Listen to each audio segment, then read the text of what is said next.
Amen. Amen. Thank you for the good music. I hope ay masaya pa rin kayo sa gabing ito. Amen. All right, let's open our Bible in the book of Genesis.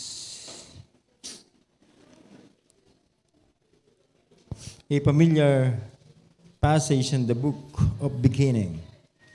In Genesis chapter 1. Starting in verse 26.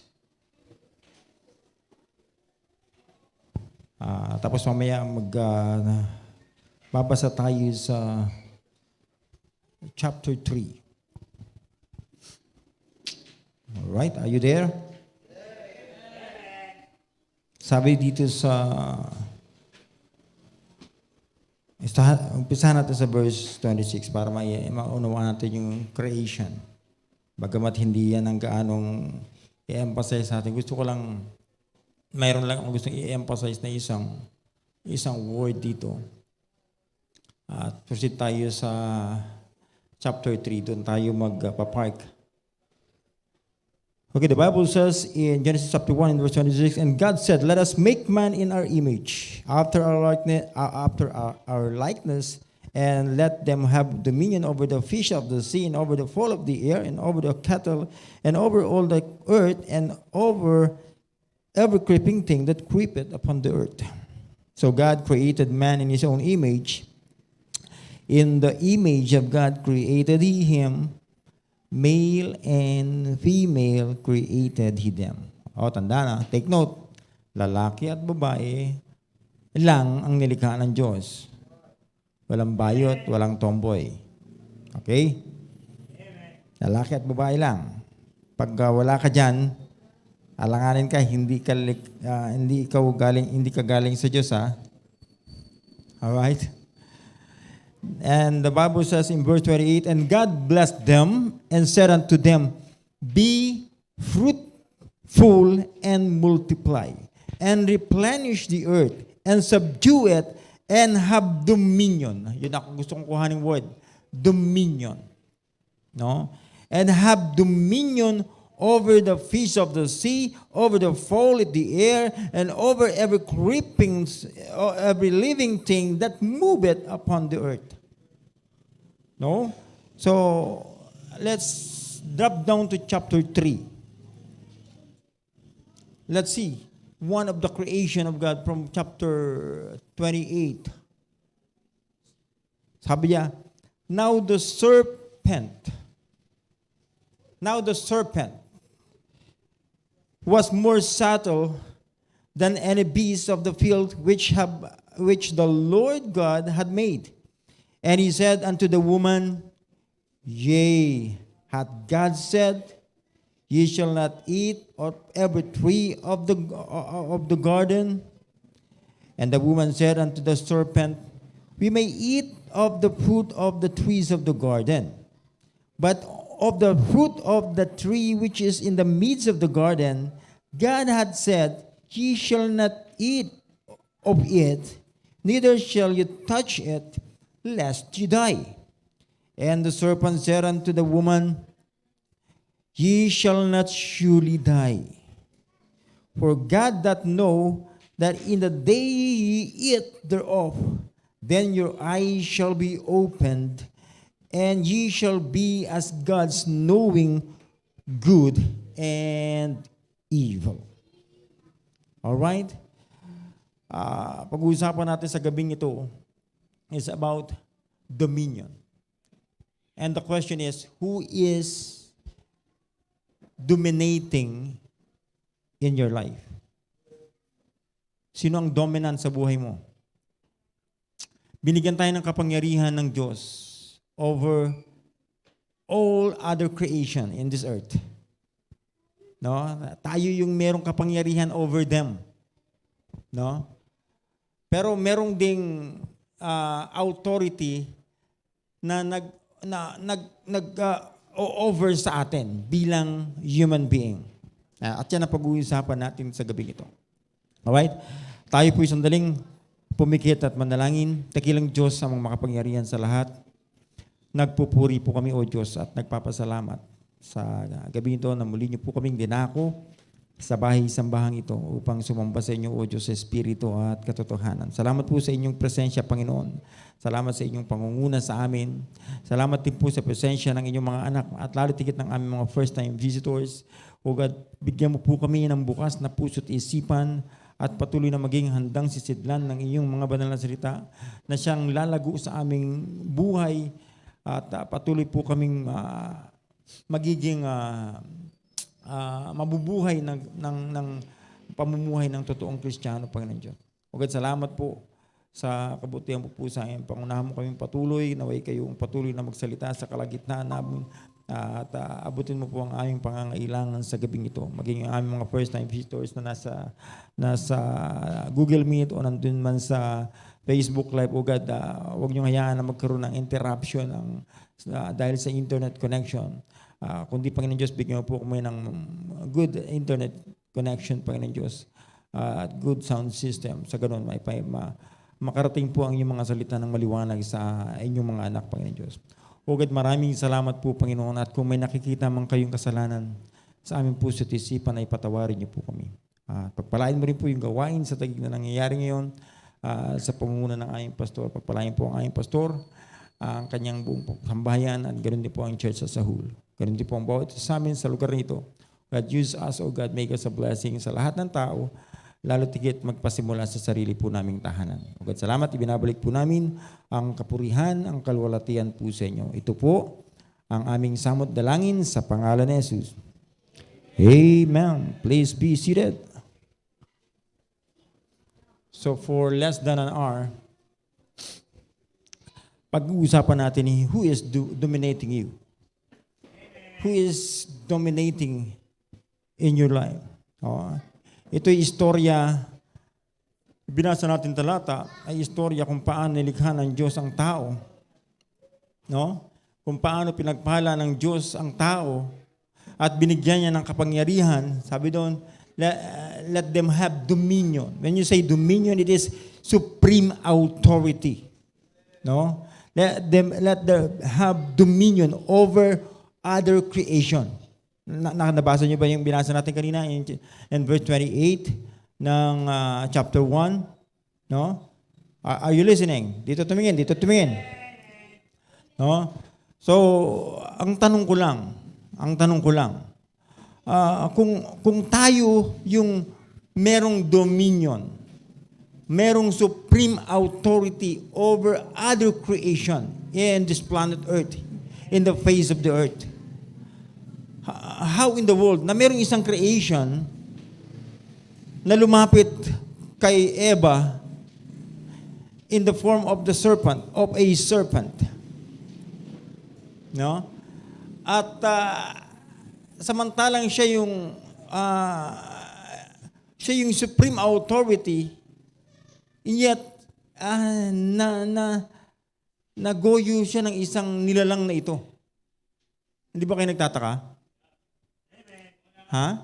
Hindi kayo nagtataka samantalang nilikha ng Diyos yung lahat ng bagay, lahat ng lumilipad sa langit, lahat ng makikita mo dyan sa lupa, lahat ng gumagapang, all other creeping things that creep it upon the earth.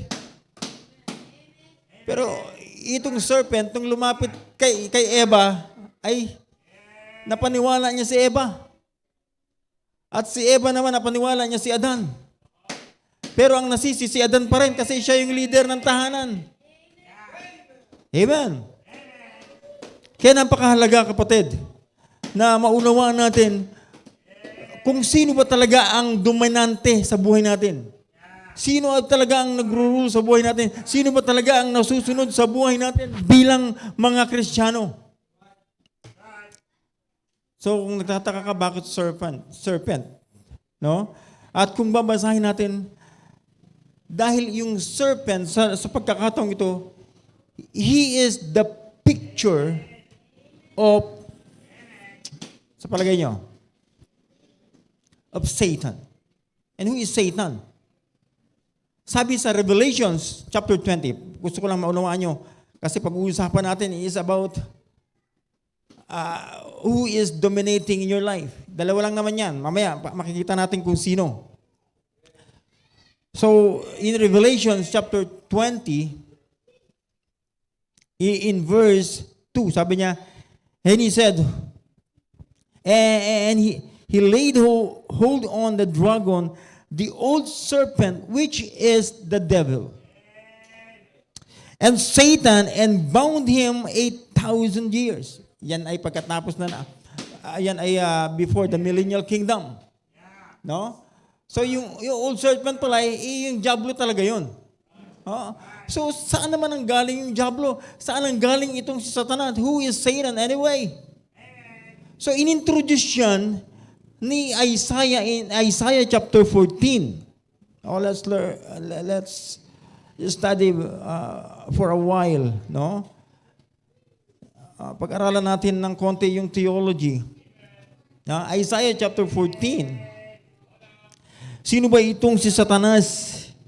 In Isaiah 14, starting in verse 12, the Bible says, "How art thou fallen from heaven, O Lucifer, O Lucifer, son of the morning, how art thou cut down to the ground, which didst weaken the nations? For thou hast said in thine heart, I will ascend into heaven, I will exalt my throne above the stars of God, I will sit also upon the mount of the congregation in the sides of the north, I will ascend above the heights of the clouds, I will be like the Most High.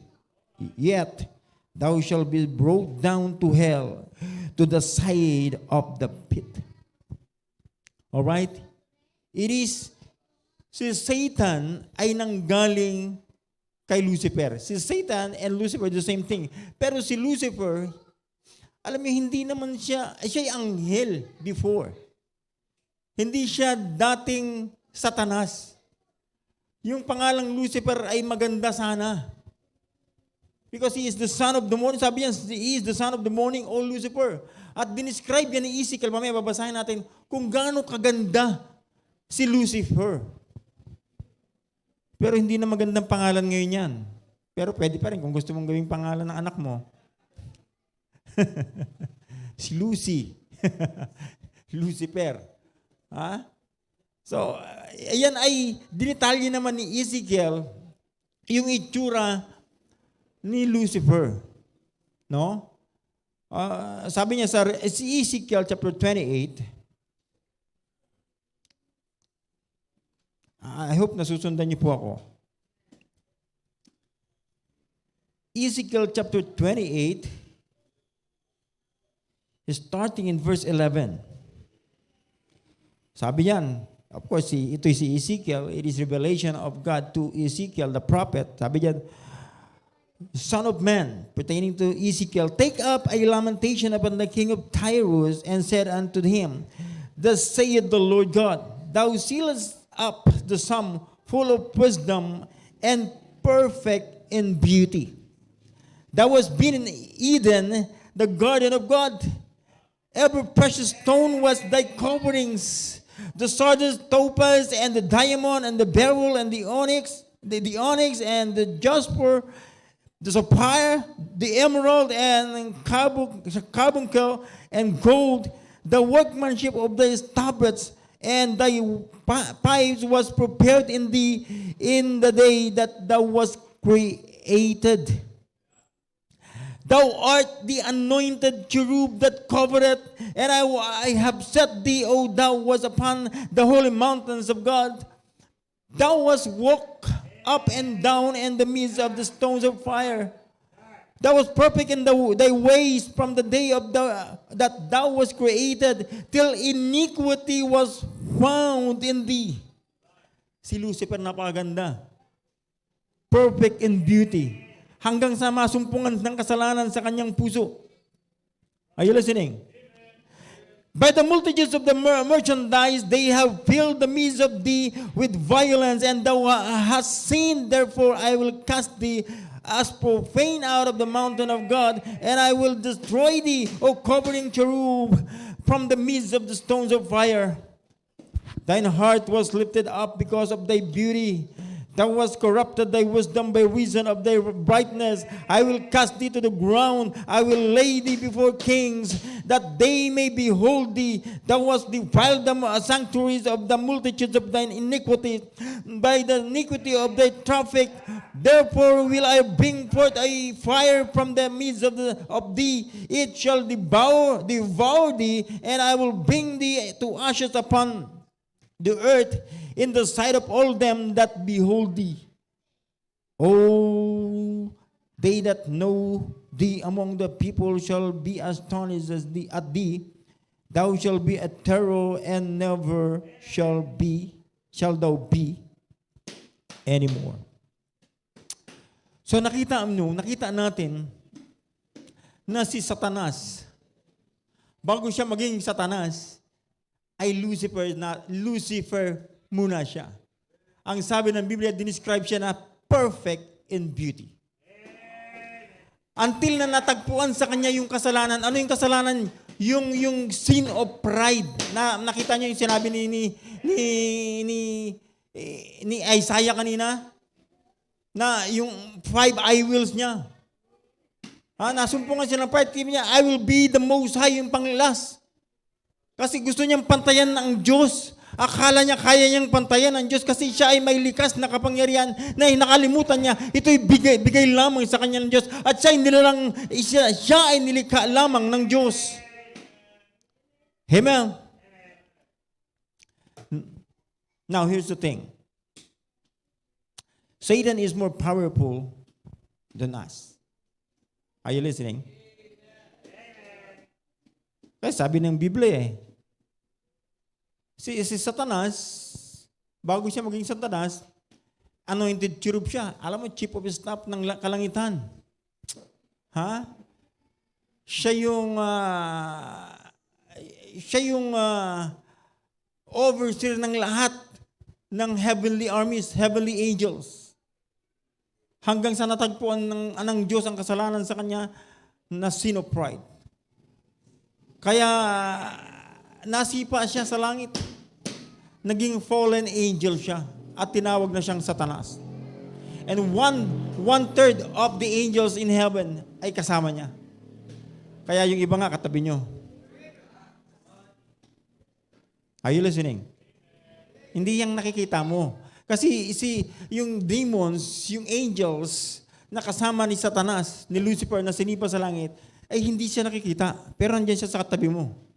Siya nga yung umiihip sa mata mo ngayon, kaya nga inaantok ka eh. Di ba? Kaya huwag kang pipikit. Kahit inaantok ka, huwag kang pipikit kasi pag pumikit ka, bubuhul-buhulin niya ni Satanas. Before you know it, tulog ka na mamaya. Amen. So, yan si Satanas. And si Satan, si Lucifer, may angking kapangyarihan. No? He is an spiritual being na merong likas na kapangyarihan. Sabi ng Biblia, siya ay nilikha a little higher than us. We are made a little lower than the angels, sabi ng Biblia. I hope you do believe that.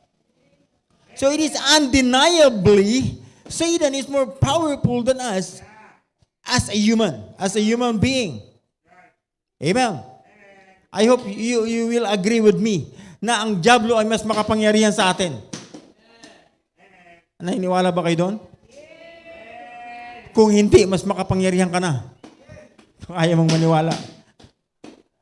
Pero wag nating kalimutan na ang Diyos natin ay mas powerful kay Satanas. Kasi si Satanas, si Lucifer ay created being din lang sila.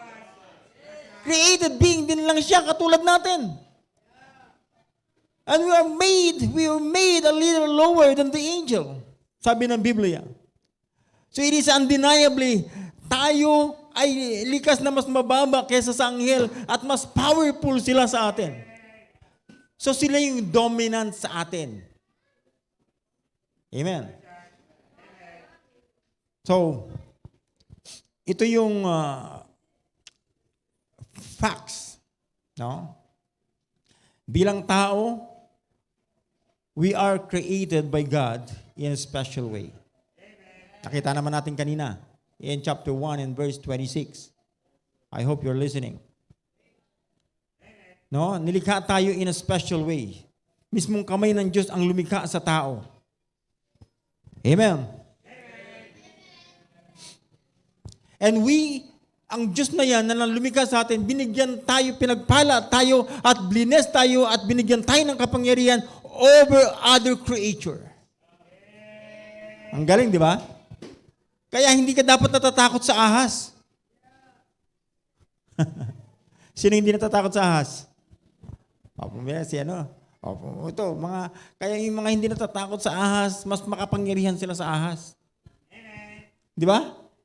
Sabi na over. Di ba? Di ba? Oh.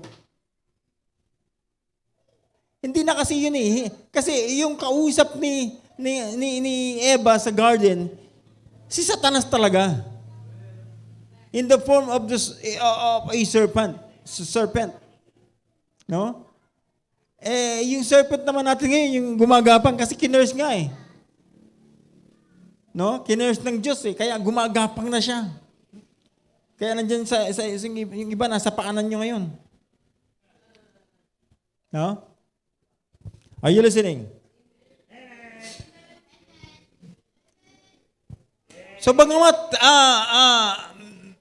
tayo ay dominant, no? Meron tayong supreme authority over all other creatures. Dito sa ibabaw ng lupang ito, no?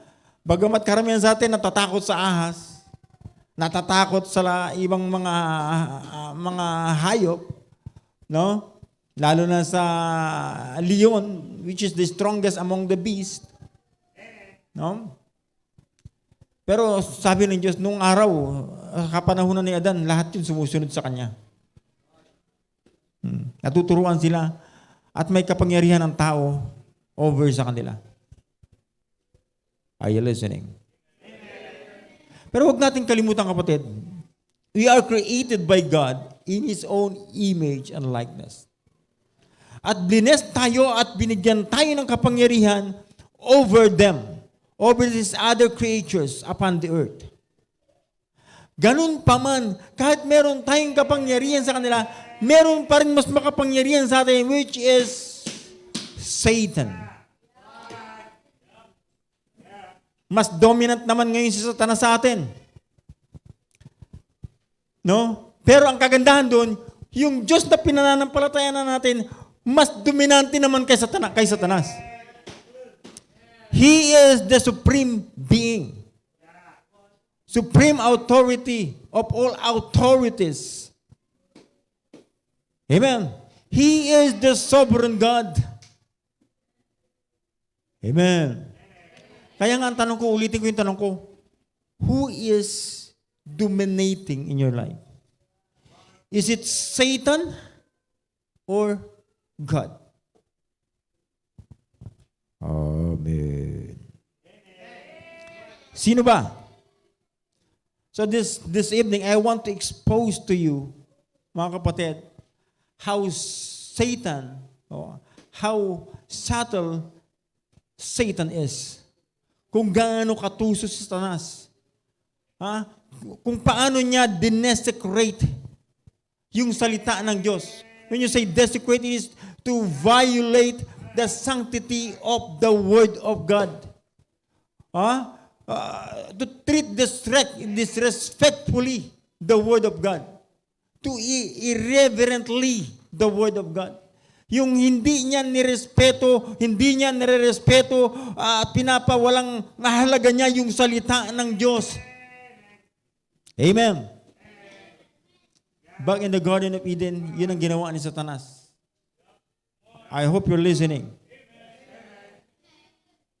Sa Garden of Eden, si Satanas ay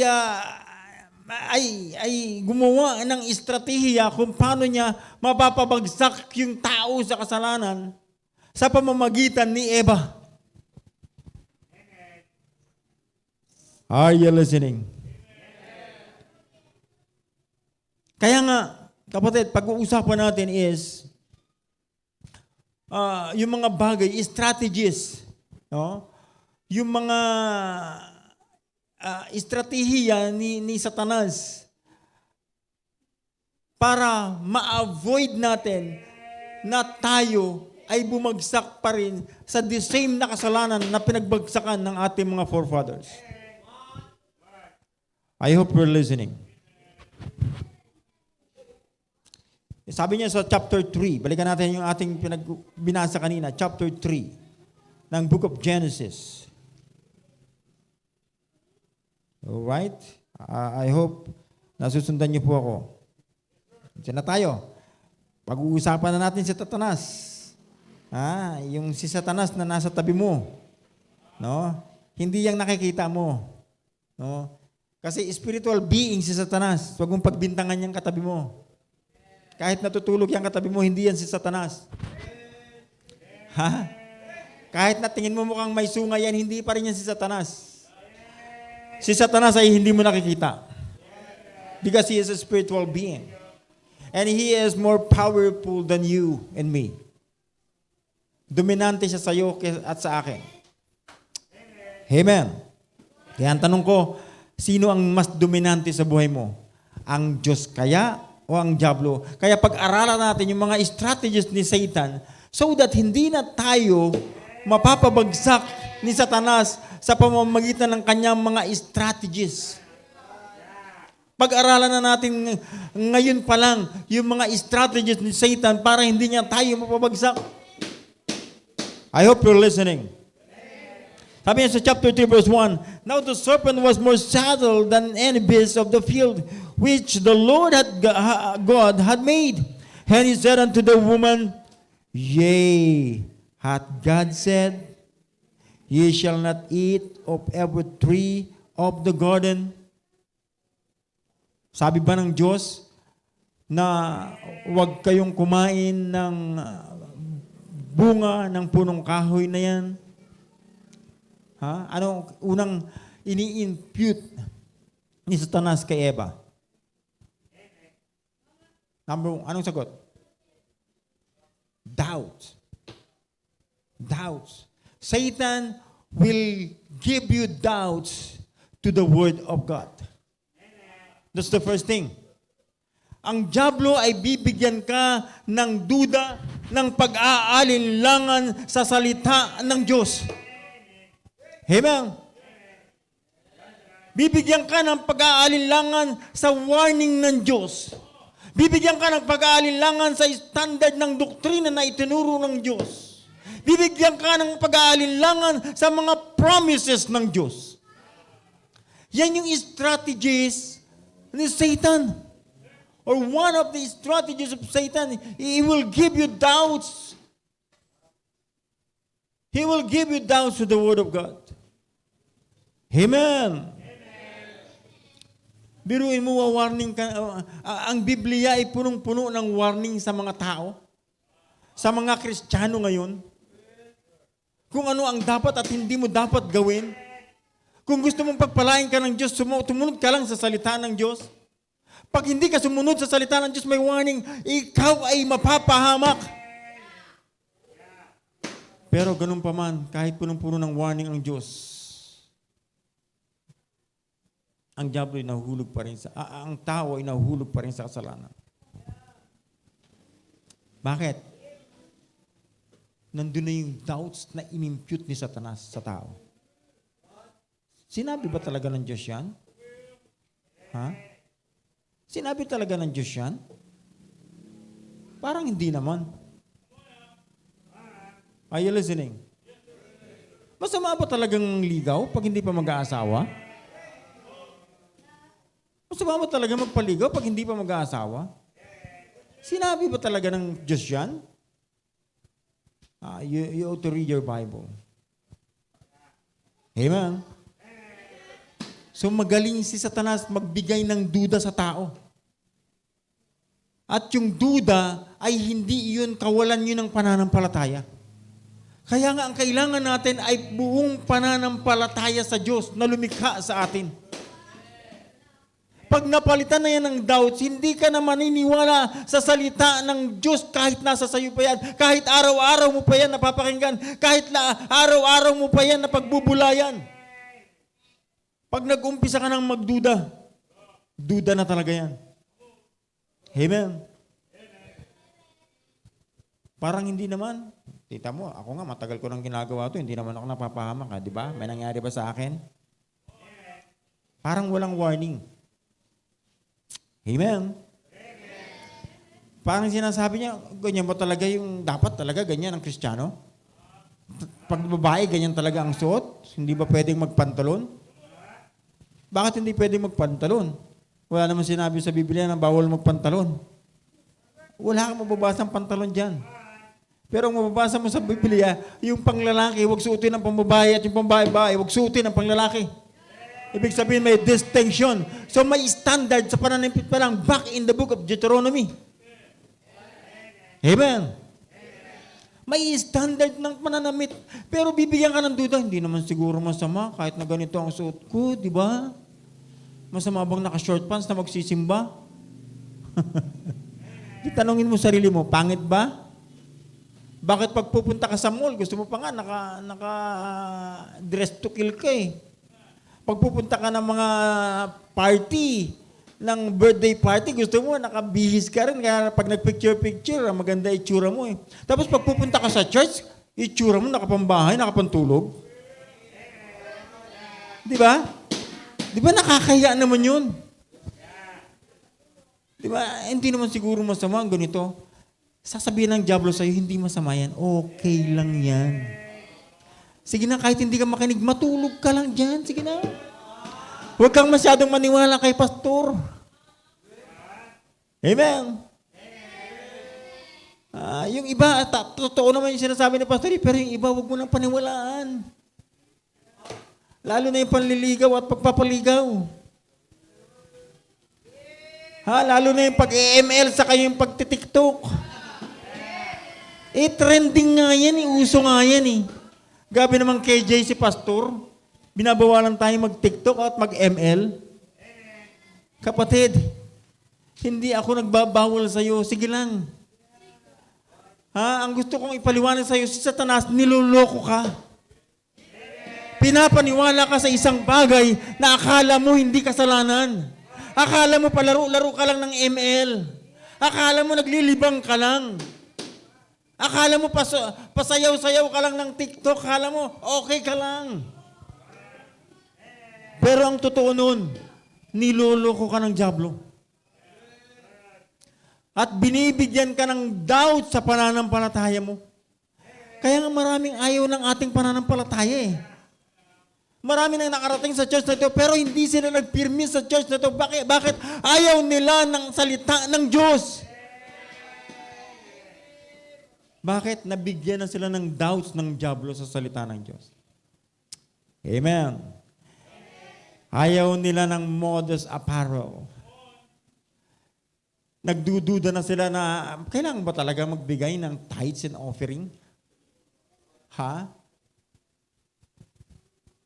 Pwede bang yung kung ano lang ang kaya mong ibigay? Di ba hindi naman pinipilit ng Diyos kung magkano ibigay mo? Parang tama, sounds good. But it's not truth. That's not true. It's a lie. It's a lie. Kasinungalingan niya ni Satanas. Bakit ayaw na ni Satanas na ikaw ay pagpalain ng Diyos? Amen.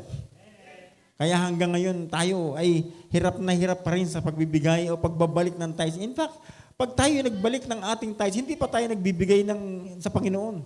Binabalik pa lang natin yung 10% na para sa Panginoon. Sa Kanya yun. At pag hindi natin yun ibinigay, sabi ng Biblia, ninanakaw natin yung pera ng Diyos. Para makapagbigay tayo mula dun sa 90% na natira sa atin, yun dun tayo magbibigay ng ating offering. Bagay na pinagdududahan pa rin natin ngayon. Sino nagbibigay ng doubts? Kayo kausap ko Sino nagbibigay ng doubts? Si Satan. I hope you do believe that. No? Ano mang bagay na ginagawa natin sa Panginoon? ay bibigyan ka ng duda ng dyablo para hindi mo na gawin ito. Just like the promise of salvation. No? Salvation, no, has assurance. A salvation without assurance has no salvation at all.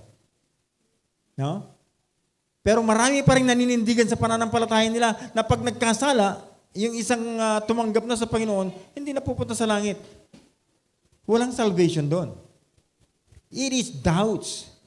Pinagdududahan mo yung pangako ng Diyos. Maliwanag yung salita ng Diyos. For God so loved the world that He gave His only begotten Son, that whosoever believeth in Him should not perish, but have everlasting life. Paano ka magkakaroon ng buhay na walang hanggan? Pananampalataya. Pag hindi ka sumampalataya, mapapahamak ka, at ang kapahamak ka na yan ay sa impyerno. Sige, pagdudahan mo. At antay-antayin mo, pumunta ka sa impyerno. Kaya wag nating pagdudahan. Lalo na yung kaligtasan. Ang sabi ng Biblia, believe on the Lord Jesus Christ and thou shalt be saved. Yun lang naman eh. No more, no less. Hindi sinabing sumampalataya ka at gumawa ka ng mabuti. Yung salvation ay isa pamamagitan lang ng pananampalataya. Ito'y biyaya lamang ng Diyos. At yung paggawa ng mabuti, ito'y bunga ng kaligtasan ng isang tao. So, dalawang bagay na magkahiwalay. Kasi yung salvation ay biyaya lang ng Diyos. For by grace are you saved through faith. And that not of yourself. It is the gift of God. Amen. At nung nangako si ang Diyos kay Apostol Pablo na siya'y magpo-provide ng kanyang lahat ng pangangailangan, minsan ay pinagdududahan din natin. Alam mo kung bakit tayo nagdududa? Kasi nga hindi tayo marunong magbigay ng tama sa Diyos. Alam mo, matagal na ako nananalangin pero wala pa rin provision. Ha? Porque wala bang provision at matagal mo nang pinapanalangin, ay hindi ka na naniniwala na kayang i-provide ng Diyos ang lahat ng pangangailangan mo? But my God shall supply all your needs according to His riches and glory. Pagdududahan mo ba yung salita ng Diyos na si Apostol Pablo mismo nagpapatotoo?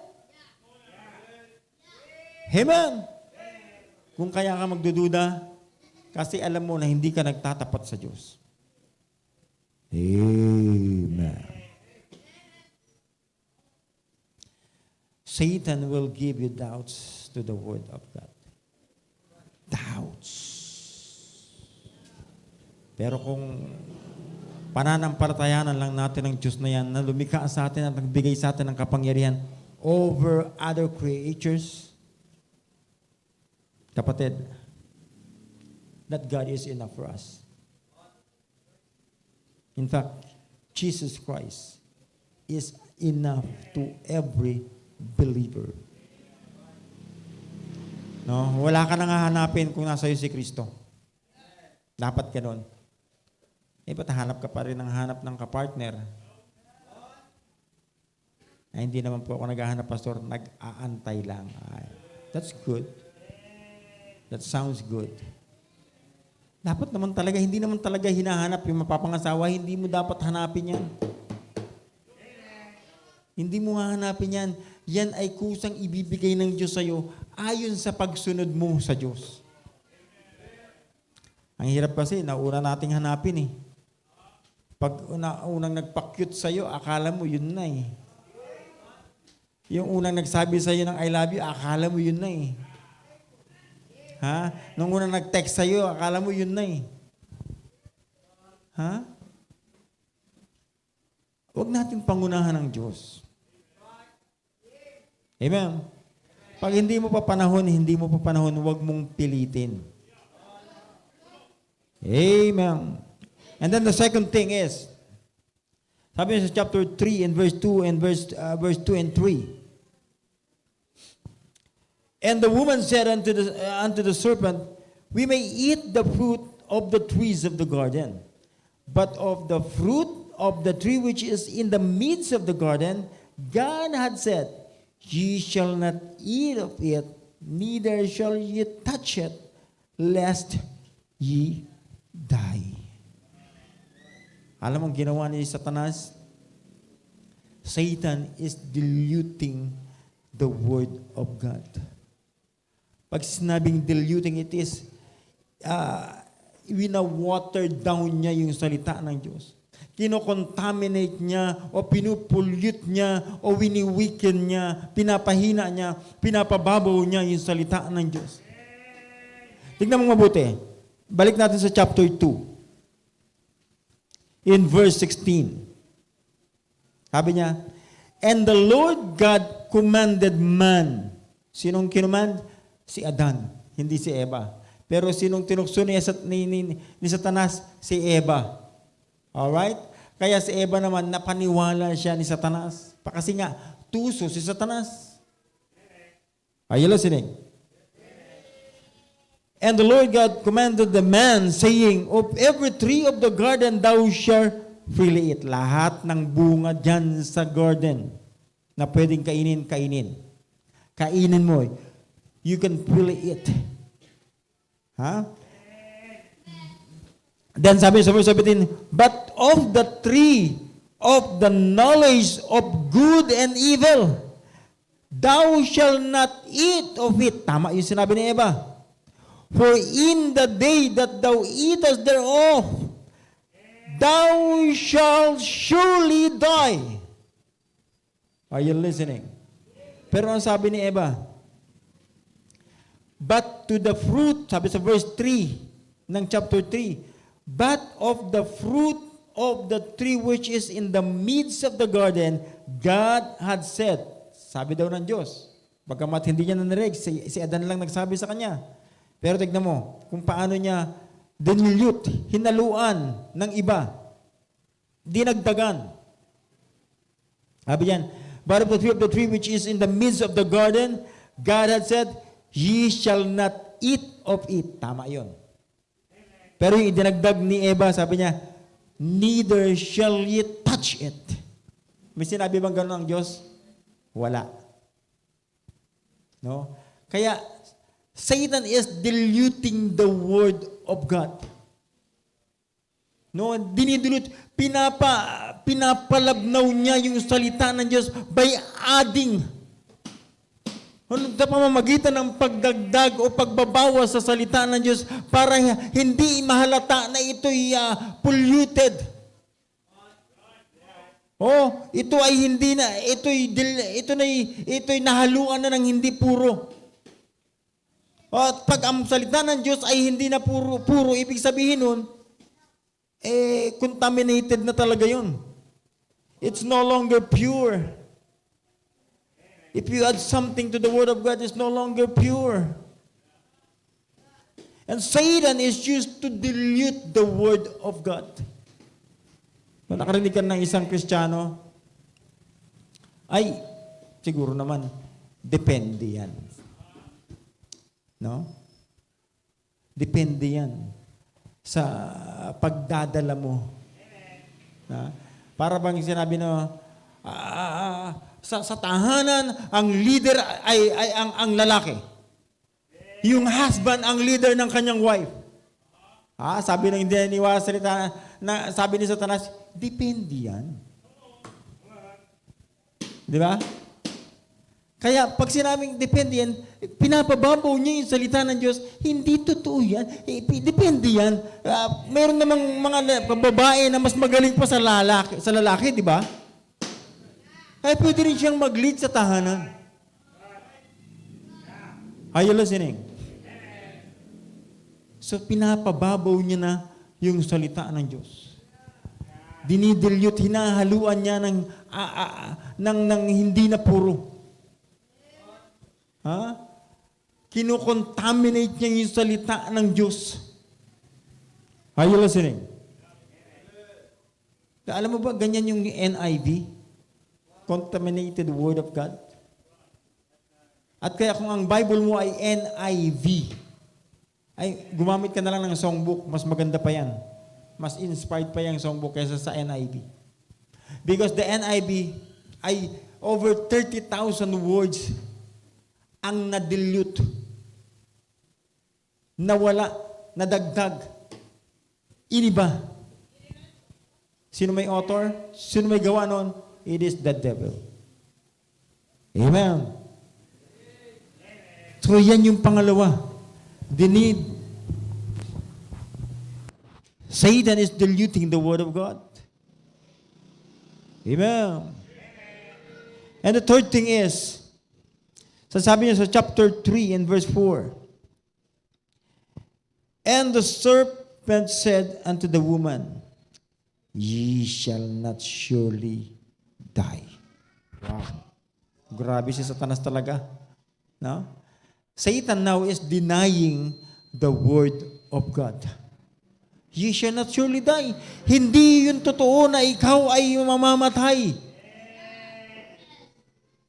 Amen. Kaya nga meron parang naniniwala ngayon, hindi naman ganun kasama ang Diyos para payagan niya yung mga tao mapunta sa impyerno. They're denying the word of God.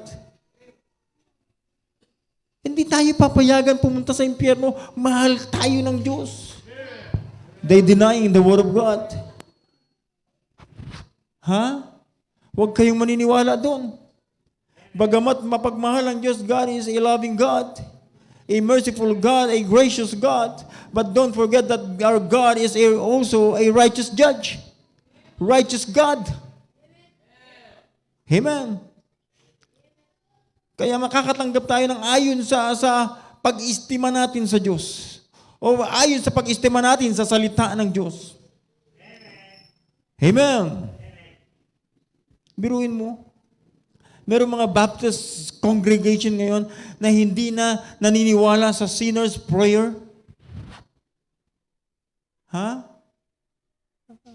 Palagay nyo, are they denying the word of God?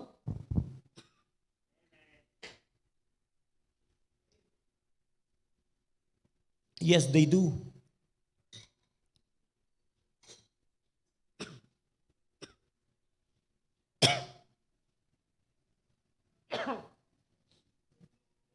They deny the word of God. Satan is denying the word of God.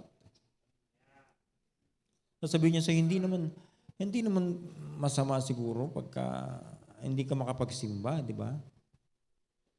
Are you denying the word of God? Hindi naman siguro masama kung hindi ka makakapagbigay ng tithes and offering. Are you denying the word of God? Do you believe Satan more than God? Do you believe the devil more than you believe God? You believe the word of God? Are you listening? Kasi si Satanas ay dinidinay niya talaga yung salita ng Diyos. Maniniwala ka ba kay Satanas? Kaya sinabi ni Satanas na hindi naman masyadong mahalaga magsimba. Simba ka paminsan-minsan. Kapatid, kung hindi mahalaga yung simba, hindi na sana nagtatag ng simbahan ng Panginoong Jesucristo. And upon this rock, I will build my church. And the gates of hell shall not prevail against it. Bakit nag-establish ng church ng Panginoon? Dahil alam ng Panginoon na mahalaga ang church sa bawat mananampalataya. Bawat tao ay nangangailangan ng iglesia. Na ang ulo ay si Kristo.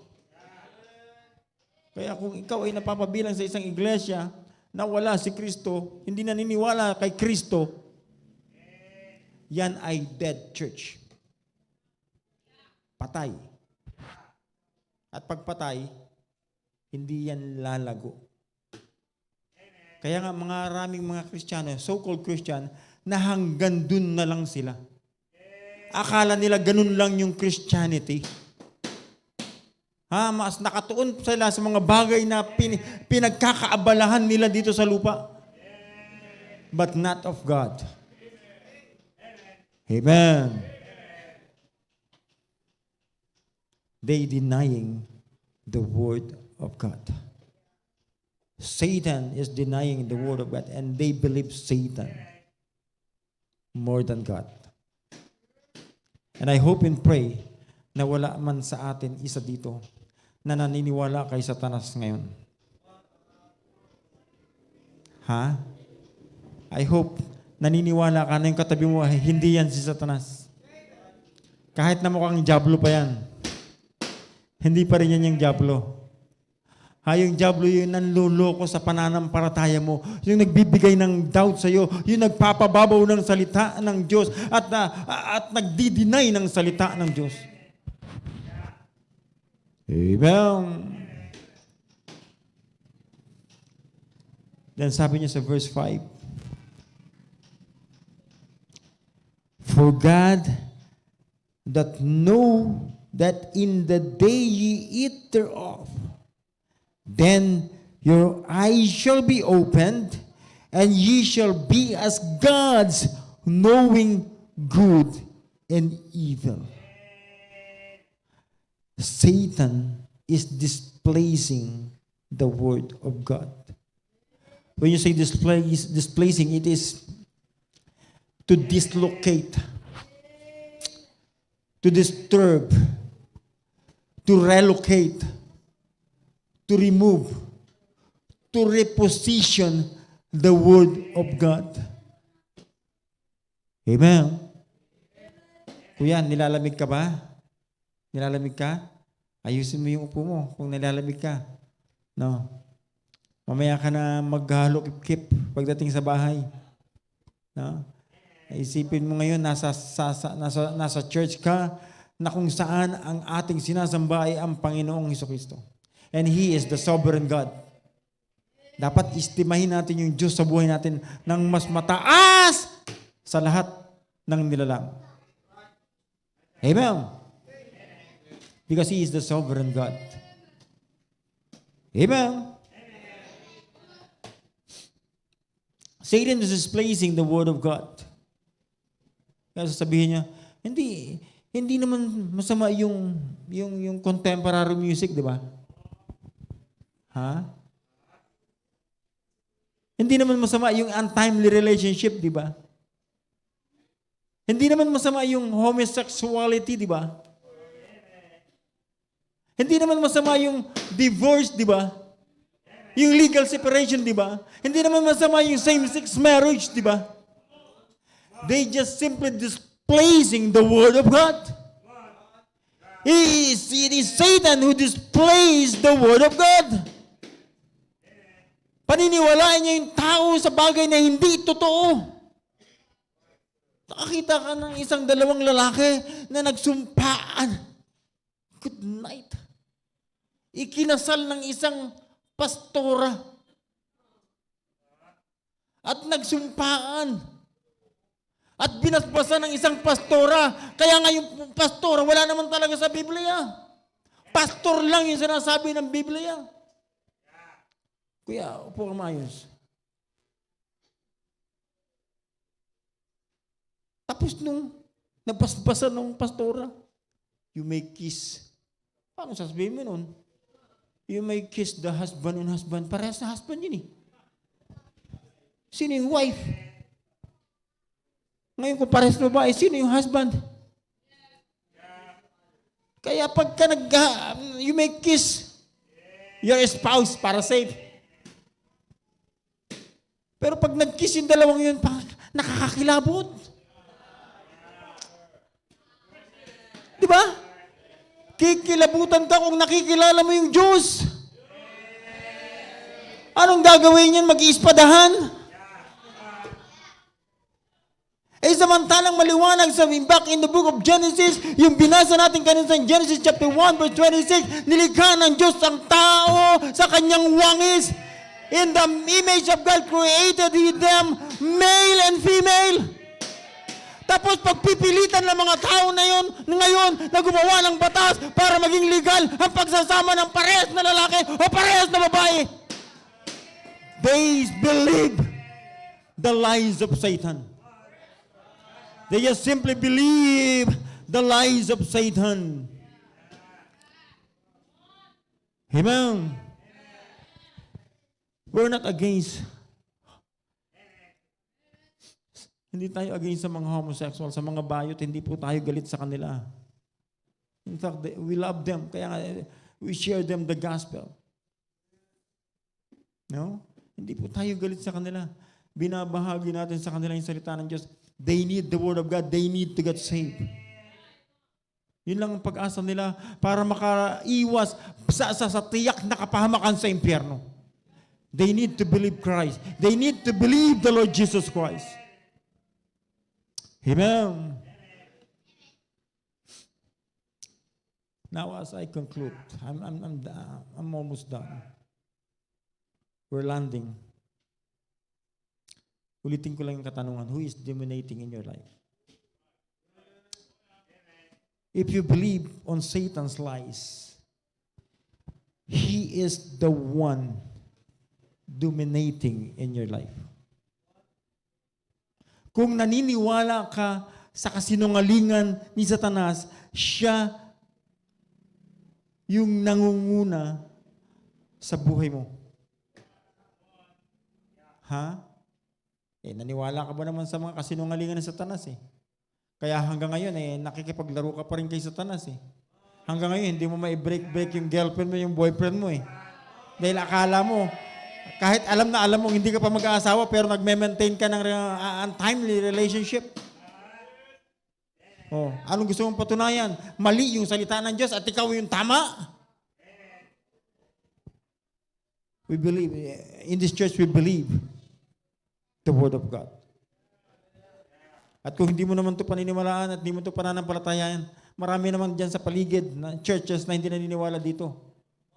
Doon ka sumama. Wala namang problema. Basta dito, inihahayag namin dito ay purong salita ng Diyos, whether you believe it or not.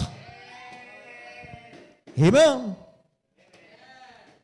If God is dominating in your life, Satan has no power to desecrate the Word of God in your life. Ulitin ko, if God is dominating in your life, Satan has no power to desecrate the Word of God in your life. Walang kapangyarihan si Satanas para palabnawin niya yung salita ng Diyos na nasa buhay natin mga Kristiyano. Amen. Parents, let God dominates in our family. Hayaan natin ang Diyos ang manguna sa ating tahanan. Let's introduce them. Let's introduce Him to our children. Let's introduce the sovereignty of God in our children. Ipakilala natin ang Diyos sa ating mga anak, sa ating pamilya. Let God rule our family. Amen. Bigyan natin ng Diyos yung ating pamilya, kapatid.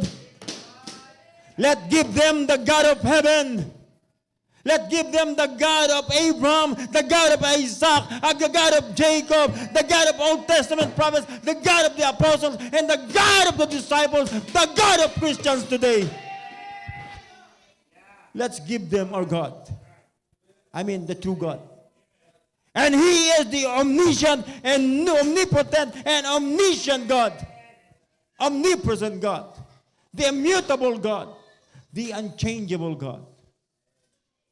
And that is our God. He is the great God. He is the sovereign God. Let's give them to our family. Ipakilala natin to sa bawat isa sa ating pamilya. Kapatid, kung ikaw man ngayon ay walang pamilya dito, pero ngayon kilala mo ng personally ang Panginoong Hesukristo sa buhay mo. Ha? At kung sakaling ayaw maniwala sa iyo ng magulang mo o ng mga mahal mo sa buhay, isipin mo mabuti, minsan isang araw magpapamilya ka rin. Pagpatuloy mo yung tamang pananampalataya mo sa ganun,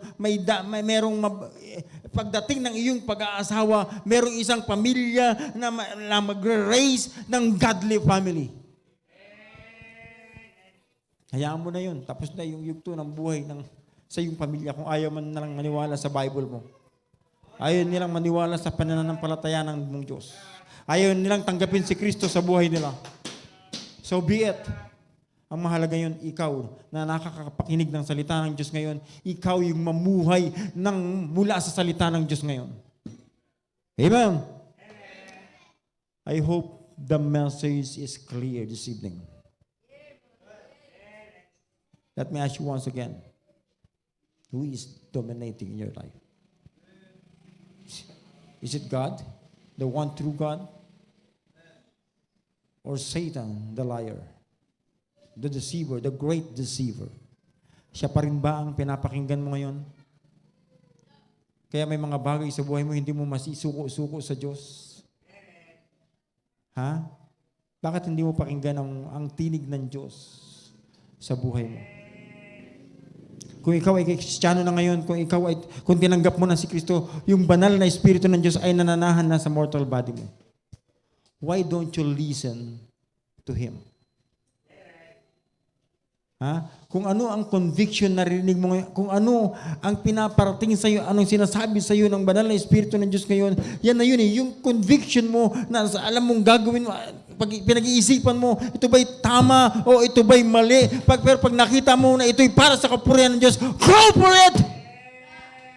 Kung saan ka gagamitin ng Diyos, go for it! Let's give our life to God. And let's give God to our families. I hope the message is clear.